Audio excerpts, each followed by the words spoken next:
Keith Viss with Sunshine Greenhouses in Redcliffe, Alberta. Pupang is twisting the new cucumber plants here.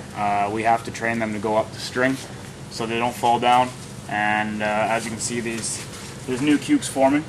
And if we don't get all of them cleaned out, like as you can see here, one was missed, is when we pull them when they get this big and we pull them off, it makes a big wound on the plant.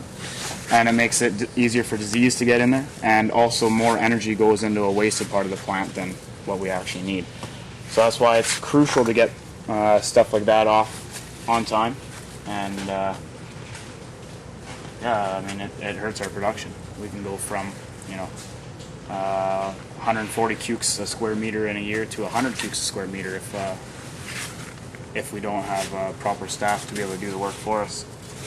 So, and as down here, because we are short-staffed right now, we have all these little growths at the bottom that have to get taken off, but if we don't have the time to do it, it's one more thing that hurts our production.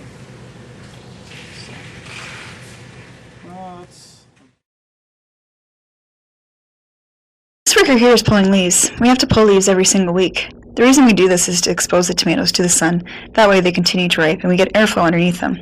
It takes quite a bit of time. It's one of our longer jobs that we have to do every week. Next is flowering. The stores want produce to look a certain way. The tomatoes on the vine can only have 5 per stem.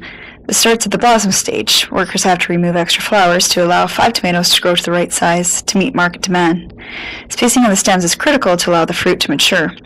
There are normally 8 to 9 clusters of flowers, and the worker has to do this every week.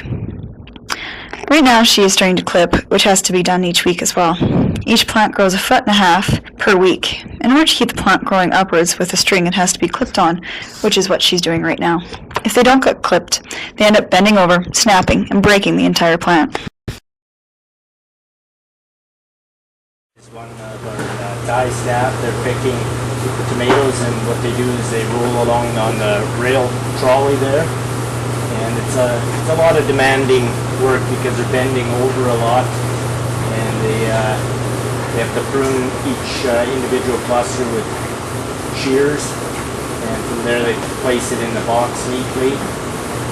They have to look for size and at the same time for color, and anything that's not up to size or not up to color they have to prune once again. So there's actually a dual process involved here as well, and you can see she's quite quick at it.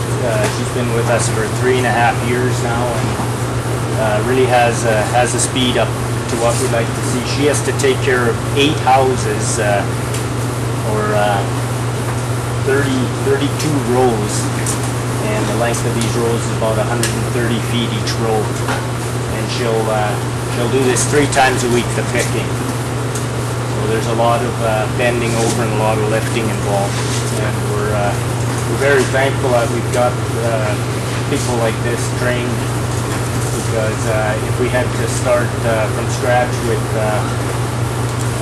different labor every year, they could probably only do about half the amount that they're doing right now as far as square footage goes.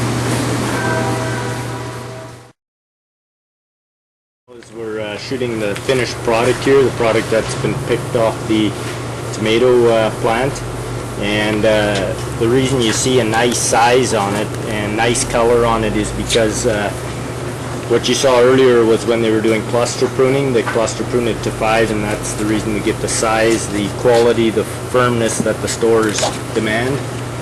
And we have to compete against Mexico, Ontario, British Columbia. It's basically a global marketplace right now, and this is what the customer is demanding and the stores are demanding. So that's what you see. 48 growers that own Red Hut Co-op are ready to invest our own personal money to expand our production, creating additional 200 jobs in food production, shipping, and administration. It is critical that we have a workforce who will show up every day and who will take pride in the intricate steps required to grow marketable produce. From 30 years' experience, we know we need to count on half of these workers to be experienced agriculture workers from outside of Canada. However, we cannot count on the immigration programs that are currently in place to build our industry. We need stable immigration programs that meet our needs both provincially and federally.